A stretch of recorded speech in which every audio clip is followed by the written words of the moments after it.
চোখ নিচু করলে তোমার লজ্জাস্থান মাহফুজ থাকবে, এটা লজ্জাস্থান মাহফুজ রাখার জিম্মাদার। হাকিমুল উম্মত মুজাদ্দিদ মিলাদ আশ-শাওয়ানা ওয়াল্লাহু মারকাদা তিনি বলেন, কোন মানুষটার নামাজ কত সুন্দর। তিনি বলেন যে নামাজের বাইরে যার চোখ যত সুন্দর, নামাজের ভিতরে তার দিল তত সুন্দর। রাজির হযরত রাহমাতুল্লাহ আলাইহি বলতেন, বান্দা যখনই চোখ নিচু করে তখনই রব যেন জিজ্ঞেস করে, জিবরিল দেখো তো কি করছে। এবার রব্বুল আলামিন বলেন, যাও তাকে আমি দুটো পুরস্কার দিয়ে দিব। এক নম্বরে পুরস্কার দিব দুনিয়াতে হালাওয়াতাল ঈমান, ঈমানের মজা তাকে দিয়ে দিব। আচ্ছা, ঈমানের মজা নসিব হয়ে গেলে কেমন হবে? সব ইবাদত মজা লাগে। আর ইবাদতে মজা যার যেমন, ইবাদতে মজা যার যেমন, জান্নাতে আল্লাহ তাআলাকে দেখার মজা তার তেমন। দুই নম্বর পুরস্কার, রব্বে কারীম জান্নাতে তার দিদার নসিব করবে। রাসূলুল্লাহ বলেন, তুমি আমার জন্য চোখের মিষ্টিটাকে জলাঞ্জলি দিয়েছ, যাও আমি তোমাকে আমার দিদারের মিষ্টি দিয়ে দিব।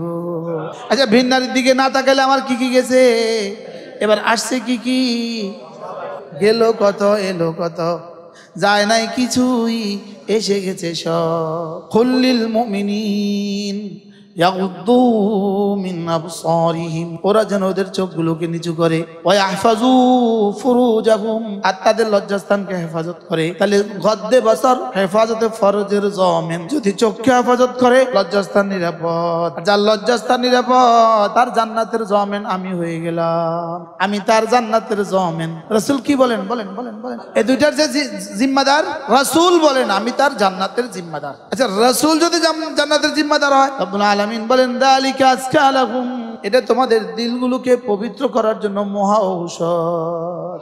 ইন্নাস সামআ ওয়াল বাসারা ওয়াল ফুয়াদা কুল্লু উলাইকা আনহু মাসউলা। হ্যাঁ, যারা নারীর ছবি দিয়ে পোস্টার ছাপায়, হ্যাঁ কি হাল হবে এদের। ওই এক নারীর ছবি দেখা কত কোটি মানুষ গুনাহ করছে। এই কোটি মানুষের যেই পরিমাণ গুনাহ হবে, ওই নারীর ছবিওয়ালা নারীর এই পরিমাণ গুনাহ। বলেন নাউযুবিল্লাহ, বলেন। তামাশা না, তামাশা না। বাস নারীর ছবি একটা দিয়ে দিল, 30 বছর বয়সে ছবি একটা দিয়ে দিল 69-79 বছর বয়সে। ইন্নাস সামআ ওয়াল বাসারা, বলেন, ওয়াল ফুআদা কুল্লু উলাইকা আনহু মাসউলা। রব বলেন, আমি তোমাকে স্বামী কেন বানালাম, আমি তোমাকে বাসির কেন বানালাম, আমি তোমাকে চোখওয়ালা কেন বানালাম, আমি তোমাকে কানওয়ালা কেন বানালাম, শুধুই তোমাকে পরীক্ষা করার জন্য। শুধু তোমাকে পরীক্ষা করার জন্য আমি তোমাকে চোখওয়ালা বানালাম, আমি তোমাকে কানওয়ালা বানালাম, শুধুই তোমাকে পরীক্ষা করার জন্য। দেখি তোমার চোখ আর কানের ইস্তেমাল তুমি কি করো। এজন্য একদিকে চোখকে দিয়েছেন দেখার চাহনি শক্তি, অন্যদিকে দিলকে দিয়েছেন আকর্ষণের এক শক্তি। দিলে দিয়েছেন প্রচন্ড চাহিদা, আর চোখে দিয়েছেন দেখার যোগ্যতা, আর নারীর চেহারা এঁটে দিয়েছেন জজবের প্রলেপ। জজব মানে কি বলবো, টানা, আকর্ষণ, আকর্ষণের প্রলেপ দিয়েছেন। নারীর চেহারা দিয়েছেন কি, আকর্ষণের প্রলেপ। আমার চোখে দিয়েছেন কি, দেখার যোগ্যতা। হৃদয় দিয়েছেন কি, চাহিদা, খায়সাত। তিনটা একসাথে এট এ টাইম 100-100 এই তিনটা 100-100 দিয়া এবার রব বলেন, কুল্লিল মুমিনিন ইয়াগুদ্দু মিন আবসারিহিম। এবার আপনার উম্মতের পুরুষগুলোকে বলে দেন, ওরা যেন ভিন নারী থেকে নিজের দু চোখকে নিচু করে। ভিন নারী থেকে নিজেদের চোখ যদি নিচু করো, আমি বললাম, রব আমি যদি ভিন নারী থেকে চোখ নিচু করি আপনি আমাকে কি দিবেন? রব্বুল আলামিন বলেন, যালিকা আজকা লাহুম, কথা দিলাম এটা তাদের হৃদয়ের দুনিয়াকে সাফ করে দিবে। তাদের হৃদয়কে পবিত্র করার অনেক বড় হাতিয়ারের মধ্যে একটা। হৃদয় পরিষ্কার করা কি সবচেয়ে বড় হাতিয়ার?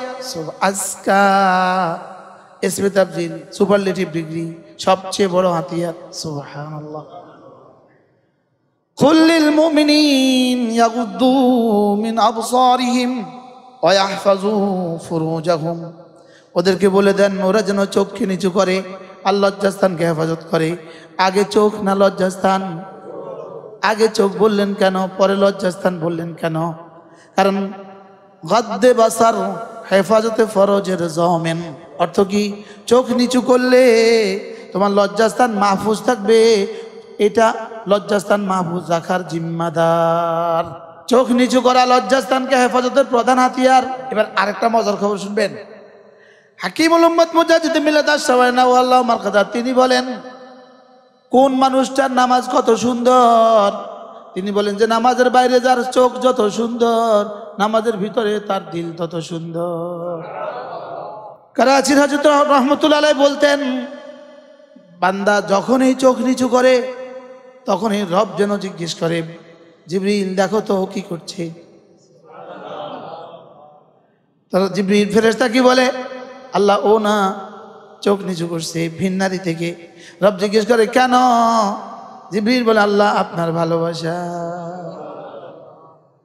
আপনার রহমতের আশায়, আপনার আযাবের ভয়ে। এবার রব্বুল আলামিন বলেন যাও তাকে আমি দুটো পুরস্কার দিয়ে দিব, দুটো পুরস্কার। এক নম্বরে পুরস্কার দিব দুনিয়াতে হালাওয়াতাল ঈমান, ঈমানের মজা তাকে দিয়ে দিব। বলেন ভিন্নারি থেকে চোখ নিচু করলে কি দিবে? আচ্ছা এবার ভিন্নারি দিকে তাকাইলে আপনার লাভ কি হবে? বলেন লাভ কি হবে বলেন? এবার নিচু করলে কি লাভ? এক নাম্বার, আচ্ছা ঈমানের মজা নসিব হয়ে গেলে কেমন হবে? সব ইবাদত মজা লাগবে। আর ইবাদতে মজা যার যেমন, ইবাদতে মজা যার যেমন, জান্নাতে আল্লাহ তাআলাকে দেখার মজা তার তেমন। এজন্য ভিন্নারি থেকে চোখ নিচু করলে এক নম্বর পুরস্কার হালাওয়াতে ঈমান দিবে, দুই নম্বর পুরস্কার রব্বে কারীম জান্নাতে তার দিদার নসিব করবে। তুমি আমার জন্য কারাসাল্লাহ বলেন তু মেরে লিয়ে, তুমি আমার জন্য হালাওয়াতে বাসারত কো কুরবানি কি, তুমি আমার জন্য চোখের মিষ্টিটাকে জলাঞ্জলি দিয়েছ, যাও আমি তোমাকে আমার দিদারের মিষ্টি দিয়ে দিব। এবার বলুন তো এলো কত গেল কত? এবার বলেন গেল কত এলো কত? যায় নাই কিছুই, এসে গেছে সব।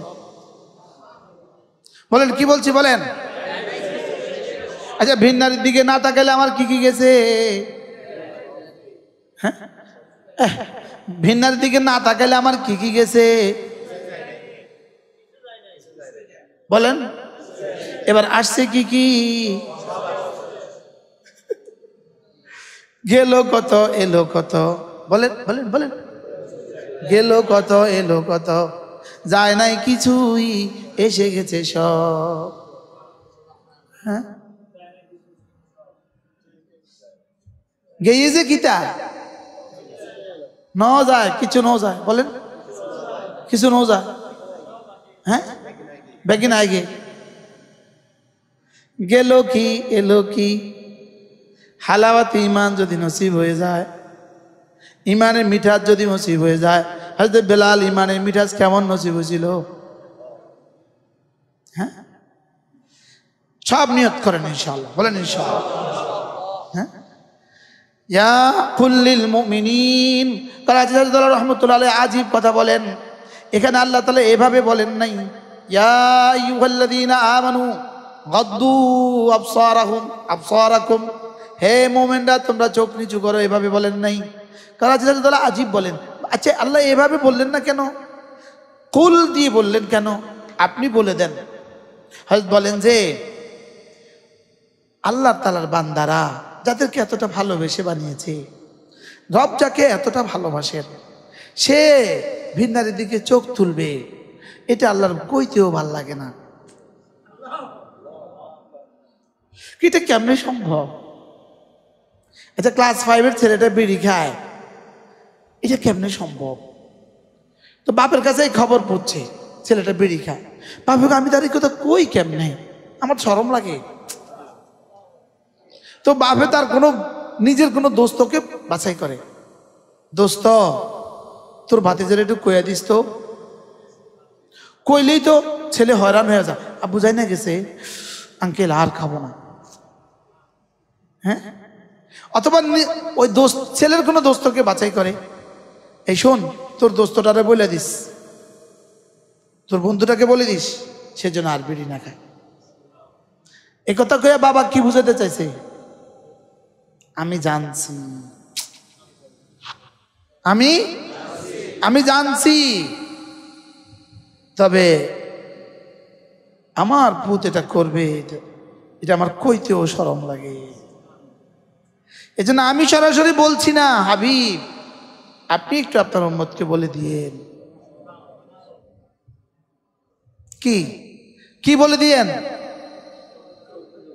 কুল্লিল মুমিনিন ইয়াগুদ্দু মিন আবসারিহিম, ওরা যেন ওদের চোখগুলোকে নিচু করে, ওয়া ইয়াহফাজু ফুরুজাহুম, আর তাদের লজ্জাস্থানকে হেফাজত করে। তাহলে গদ্দে বসর হেফাজতে ফরজের জমেন। যদি চোখকে হেফাজত করে লজ্জাস্থান নিরাপদ। সুবহানাল্লাহ। আর যার লজ্জাস্থান নিরাপদ, যার দুটো জিনিস নিরাপদ, তার জান্নাতের জমেন আমি হয়ে গেলাম। যার দুই চোয়ালের মধ্যখানেরটা নিরাপদ আর দুই রানের মধ্যখানেরটা নিরাপদ, আল্লাহ, আমি তার জান্নাতের জমেন। রাসূল কি বলেন? বলেন বলেন বলেন বলেন। হ্যাঁ, এই কোনটা কোনটা কোনটা কোনটা? এই দুইটার যে জিম্মাদার রাসূল বলেন, আমি তার জান্নাতের জিম্মাদার। আচ্ছা, রাসূল যদি জান্নাতের জিম্মাদার হয়, তাহলে দুইটা আজীব বিষয় না? আজীব বিষয়। এবার আল্লাহ তাআলা বলেন, কুল্লিল মুমিনিন ইয়াগুদ্দু মিন আবসারিহিম ওয়া ইয়াহফাজু ফুরুজাহুম। এরপরে কি? হাফেজ সাহেব, যালিকা আযকা লাহুম ওয়াল্লাহু খাবীরুম বিমা তা'মালুন। রব্বুল আলামিন বলেন, যালিকা আযকা লাহুম, এটা তোমাদের দিলগুলোকে পবিত্র করার জন্য মহা ঔষধ। কুল্লিল মুমিনিন ইয়াগুদ্দু মিন আবসারিহিম, পড়েন, ওয়া ইয়াহফাজু ফুরুজাহুম যালিকা আযকা লাহুম আল্লাহু খাবীরুম বিমা তা'মালুন।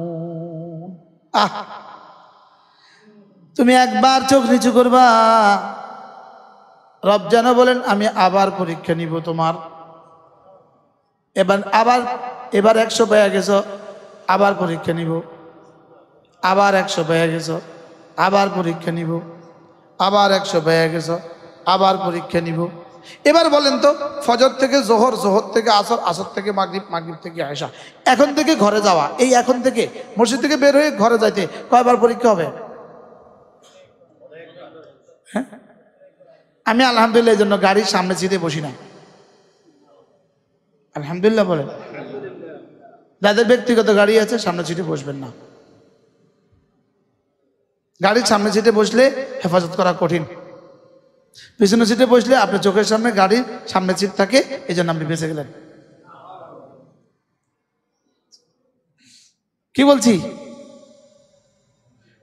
গাড়ির সামনের সিট থেকে পিছনের সিট কি নিরাপদ।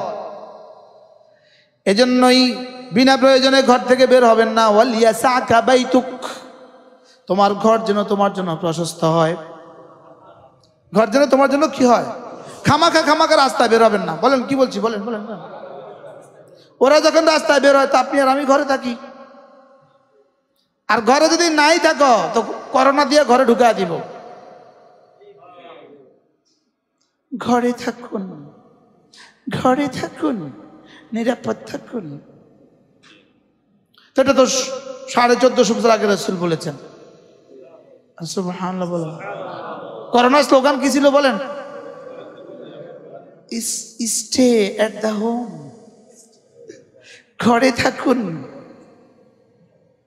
কি স্লোগান ছিল বলেন? হ্যাঁ, তো এটা তো আল্লাহ আগেই বলছে, ওয়াকারনা ফি বুয়ুতিকুন্না ওয়াকারনা ফি বুয়ুতিকুন্না। আপনি মুমিন নারীদেরকে বলে দেন ওরা যেন ঘরে থাকে। তো ঘরে থাকুন কি বিশ্ব স্বাস্থ্য সংস্থার স্লোগান না রবের স্লোগান?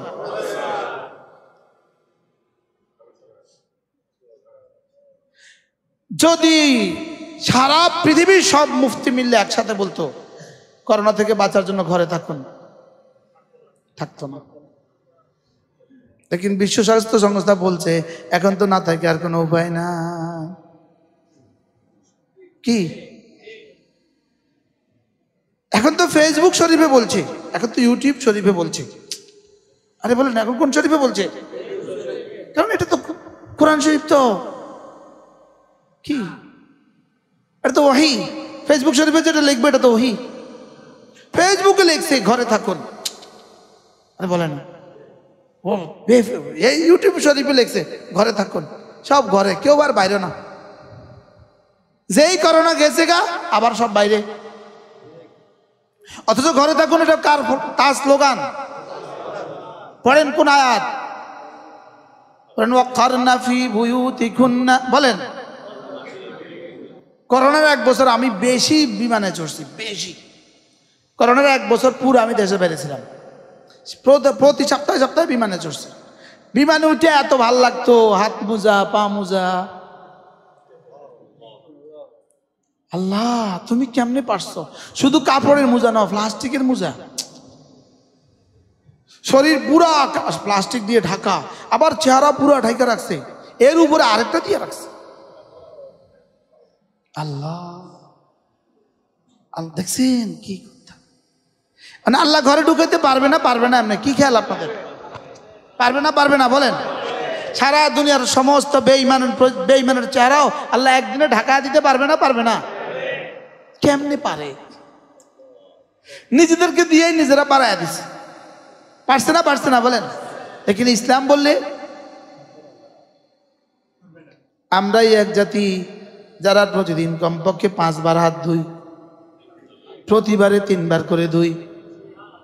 বলেন না বাস্তব না বাস্তব?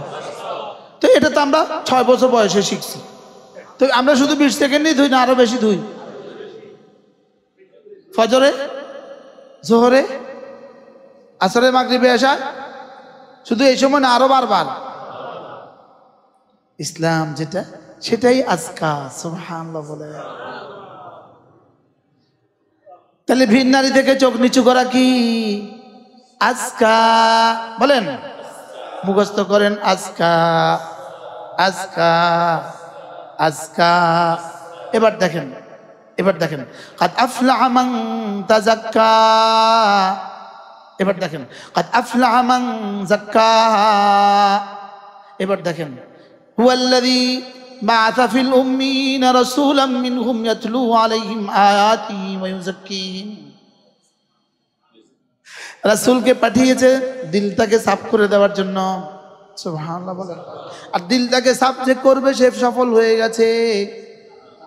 এবার দিল সাফ করার, রাসূলকে পাঠিয়েছেন দিল সাফ করার জন্য, দিল সাফ যে করবে সে সফল হয়ে গেছে। এবার ভিন নারী থেকে চোখ নিচু করা দিল সাফ করার সবচেয়ে বড় হাতিয়ার। এবার তিনটাকে মিলাইলে কেমন হলো? তিনটাকে যদি মিলান, রাসূলকে পাঠিয়েছে দিল সাফ করার জন্য, আর দিল সাফ করবে যে সে সফল হয়ে গেছে, তাহলে রাসূল প্রেরণের মাকসাদ দিল সাফ করা। সুবহানাল্লাহ। তাহলে আমার সফলতার চাবি দিল সাফ করা, আর আমার 2 চোখ ভিন নারী থেকে নিচু করা আমার দিল সাফ করার হাতিয়ার। তাহলে এবার 2 চোখ নিচু করলো যে, দিল চাপ হয়ে গেল তার, দিল চাপ হয়ে গেল যার, কামিয়াব হয়ে গেল সে। কি বুঝলেন ইয়াসিন সাহেব?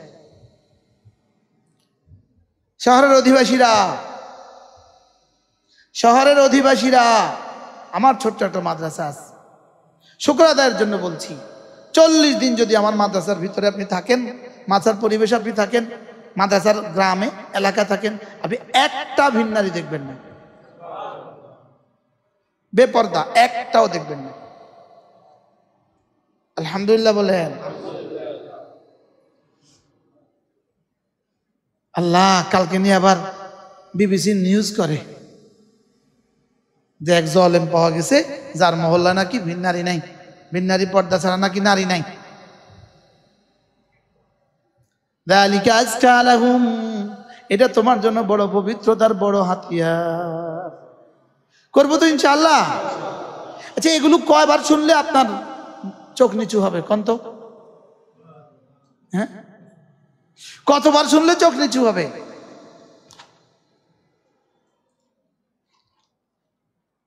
এজন্য বিয়ে আগাদ্দুলিল বাসার ওয়া আহসানুলিল ফারাজ।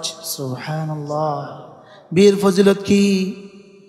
তোমার চোখকে নিচু রাখবে, তোমার লজ্জাস্থানকে মাহফুজ রাখবে। সুবহানাল্লাহ বলেন। একটা দিয়ে যদি না হয়, দুটো হয়ে গেলে ইনশাআল্লাহ, একটাতে হয়ে গেছে 50%, দুটাতে হয়ে যাবে 100। যদি দুটাতেও না হয় 3টা করে ফেলো, এবার হয়ে যাবে 100। এবারও যদি না হয় তো 4টা করে ফেলো। কসম খায়া বলা যাবে জীবন আর কোনোদিন চোখ বিন্নারের দিকে উঠবে না। ওদের টেনশনে তুমি 4 জনের চরিত্র থেকে বুঝে যাইবা এরা কি জিনিস। মনে হয় বুঝেন নাই আমি কি বলছি। আপনি এবার কি হন? এবার কিছু হননি কালিম ভাই? আচ্ছা, আমি এই বাক্যটা কি বলছি বুঝছেন নি কিছু আপনারা? কিতা বুঝছেন? হ্যাঁ, বিয়ের পুরস্কার কি বলেন না? কি কি? চোখকে হেফাজত করবে, লজ্জাস্থানকে কি করবে? যদি একটাতে না হয়, যদি তাও না হয়, একটাতে 25%, 25।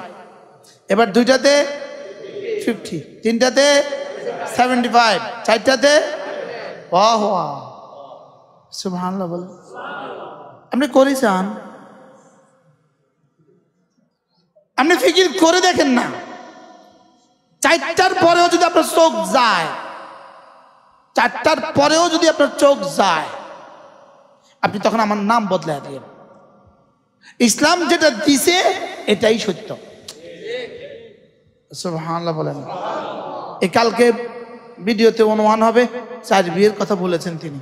এতক্ষণ যে আমি ভালো কথাগুলো বলছি এগুলো আর হবে না। এবার আমার পেছনে 1000 কমেন্ট লিখে দিবে, অবুজ অবুজ অবুজ। যারা আমার বিরুদ্ধে কমেন্ট লিখবা, তোমাকে আমি বলছি তোমার চোখের চিকিৎসাটা তুমি করো। আমি মনে বুঝাতে পারি না এই কথা। তো তোমার চোখের চিকিৎসার কোনো ফর্মুলা তুমি আমাকে শোনাও, তোমার চোখের চিকিৎসার কোনো ফর্মুলা তুমি আমাকে শোনাও, তোমার জওয়ানের চিকিৎসার কোনো ফর্মুলা তুমি আমাকে শোনাও। আমি বুঝাতে পারলাম না। মানে এজন্য বিয়ে যত দেরিতে করবেন আপনি তত আগে জান্নাতে যাবেন, মনে রাখেন। বলেন বলেন তো, বলেন না কি বলছি?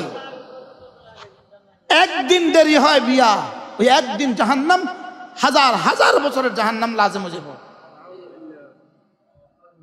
ও প্রতিষ্ঠিত হয়ে বিয়ে, এক আওয়াজ, প্রতিষ্ঠিত হয়ে বিয়ে, নিজের পায়ে দাঁড়িয়ে বিয়ে। আর 5 ইকন হয়ে গেছে, 40 বছর হয়ে গেছে।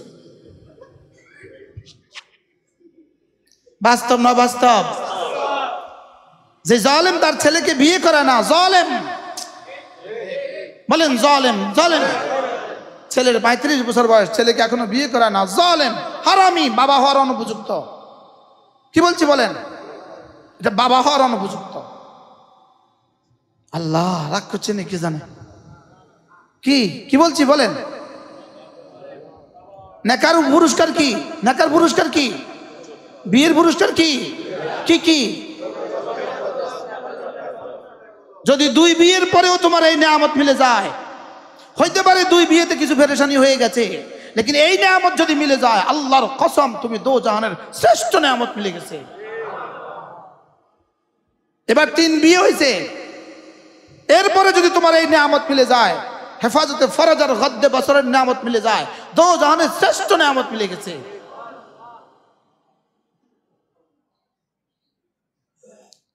অথচ এই শতসিদ্ধ বিষয়টাকে বললে হাসে, কিন্তু সে যে শতবার চোখের জেনা করছে এটা বললে হাসে না। বাস্তব না বাস্তব বলেন? আর মোবাইলে কি করছে দেখেন, বিয়ে করাচ্ছে না ছেলেকে, বিয়ে করেন না। নিচের দিকে চাইছে, বিয়ে করেন না, নিজের পায়ে নিজে দাঁড়ান। আর কবে দাঁড়াবেন নিজের পায়ে নিজে? বিয়ের জন্য কত পাবন্দি। ও ঘর হয় নাই, ও বড় ভাই বিয়ে করে নাই, ও ভাতিজি এখনো বিয়ে দেয় নাই, অথচ নিজের গুনার বেলার কোনো পাবন্দি নাই। না বুঝেন নাই কথা কি বলছে? নিজের বিয়ের বেলা কি কি নাই বলেন? নিজের বিয়ের বেলায় নিজের গুনাহের বেলায় কোনো পাবন্দি নেই। আমার যে গুনাহ হয়ে যাচ্ছে এটা আর বলে না।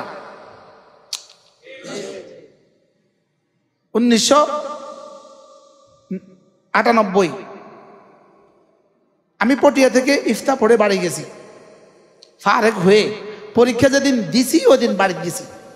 আমার আব্বা ছিলেন লক্ষ্মীপুর চকবাজার জেলা জামে মসজিদের ইমাম ও খতিব, যে মসজিদে আমি এখন 2 জুমা পড়াই। তা আব্বার মসজিদে আমি এখন জুমা পড়াই। তো আব্বা লক্ষ্মীপুর থেকে বাড়ি যাচ্ছে রিক্সায়, আমিও গিয়ে উঠছি। আব্বা রিক্সা করে আমি বাড়ি যাচ্ছি। এই হইল সালানা পরীক্ষা দিয়ে প্রথম কি বাড়ির যাওয়া। রিক্সায় বসে আমি আব্বাকে বলছি, আব্বা বিয়ে করাইলে ভালো হয়।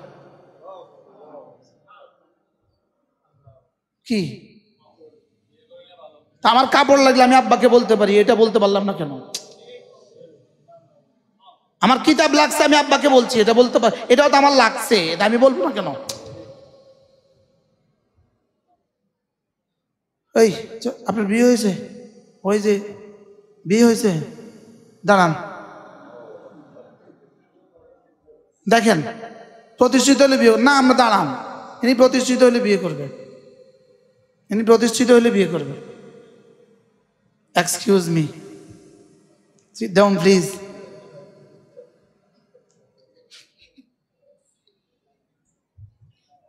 দেখছেন তো আমার দোস্ত লেগে আমি দাঁড়া করেছি,